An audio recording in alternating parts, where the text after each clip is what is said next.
ఓం శ్రీ గురుభ్యో నమ. ఓం శ్రీ సాయినాథాయ నమ. సాయి భక్తులకు నమస్కారం. బాబావారి ఆశీర్వాదంతో అందరూ ఆరోగ్యంగా, సంతోషంగా, సుఖంగా ఉన్నారని అనుకుంటున్నాను. శ్రీ సాయి సచ్చరిత్రం 33వ అధ్యయనంలో ఊది మహిమ గురించి చూద్దాం. అందులో ఊది మహిమ అంటే బాబావారు మనకు ఊదీనిచ్చేవారు అనమాట. ఆయన 2 నియమాలు భక్తులకు పెట్టేవారు. ఒకటి దక్షిణ, అంటే దక్షిణలో 2 అడిగేవారు అనమాట. ఎప్పుడు 2 రూపాయలు అడిగేవారు. ఒకటి శ్రద్ధ, 2 సబూరి. శ్రద్ధ అంటే ఓర్పు, సబూరి అంటే నమ్మకం. ఓర్పుతో కూడినటువంటి నమ్మకంతో ఆయనను మనం సేవించినట్టయితే అది ఖచ్చితంగా జరిగి తీరుతుంది. ఆ విధంగా శ్రద్ధ, సబూరి ఈ 2 ఎప్పుడూ బాబావారు భక్తుల్ని అడిగేవారనమాట. అదేవిధంగా ఊది కూడా బాబావారు ఎప్పుడూ ఊది ఇచ్చేవారనమాట. ఏది అయినా సరే అంటే బూడిద పదార్థము అన్నట్టు అనమాట. కట్టెల నుండి మండి వచ్చే బూడిదనే విభూది అంటున్నారు. ఆ ఊదినే బాబావారు పంచేవారు.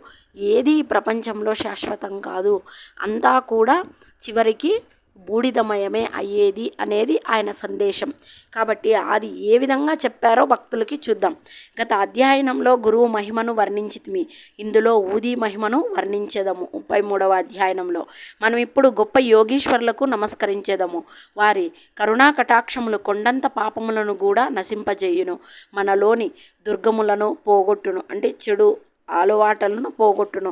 వారి సామాన్యపు పలుకులే మనకు నీతులు బోధించును.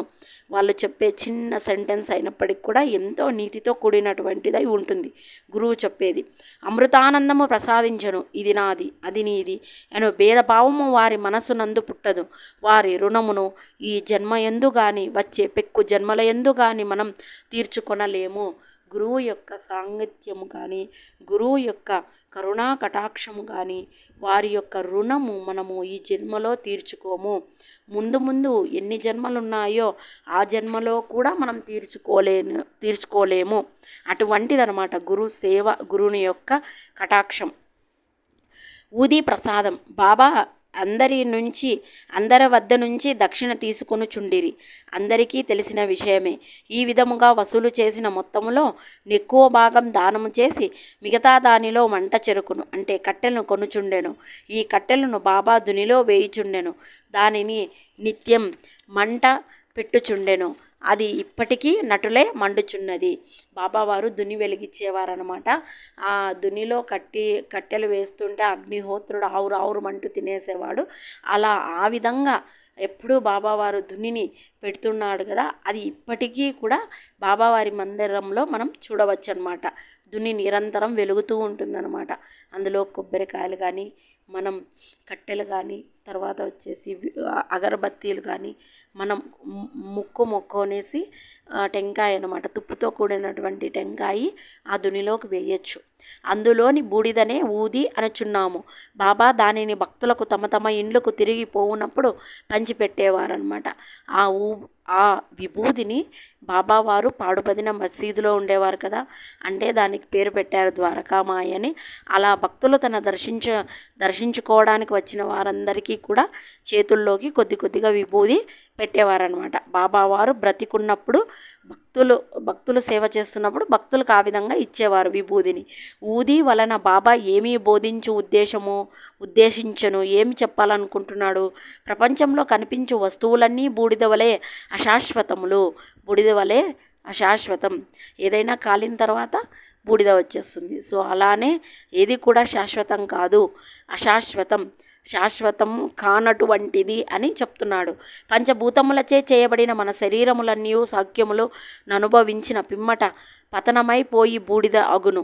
ఈ సంగతి జ్ఞప్తికి తెచ్చుటకై బాబా భక్తులకు ఊది ప్రసాదము పంచిపెట్టుచుండెను. మన యొక్క శరీరము పతనమైపోయి ఏమవుతుంది? బూడిద అవుతుంది అనమాట. ఈ సంగతి జ్ఞప్తి తెచ్చుకోవాలి, గుర్తుంచుకోవాలి అనడానికే బాబావారు ఊది ప్రసాదాన్ని పంచిపెడుతున్నారు. ఈ ఊది వలననే బ్రహ్మము నిత్యమనియు ఈ జగత్తు అశాశ్వతమనియు ప్రపంచంలో గల బంధువులు కొడుకులు కానీ తండ్రిని కానీ తల్లిని కానీ మన వారు కారనియు బాబా బోధించెను. ఈ ప్రపంచంలోకి మనము ఒంటరిగా వచ్చితిమి, ఒంటరిగానే పోయేదము. ఊది అనే విధములు శారీరక మానసిక రోగములను బాగు చేయుచుండెను. భక్తుల చెవులలో బాబా ఊది ద్వారా దక్షిణ ద్వారా నిత్యానిత్యములకు గల తారతమ్యము అనిత్యమైన దానియందు అభిమాన రాహిత్యము గంట మ్రోత వలె వినిపించుచుండెను. మొదటిది ఊది వివేకమును, రెండవది దక్షిణ వైరాగ్యమును బోధించుచుండెను. వివేకమును, దక్షిణ అంటే వైరాగ్యము, ఈ రెండు బాబావారు బోధించేవారు.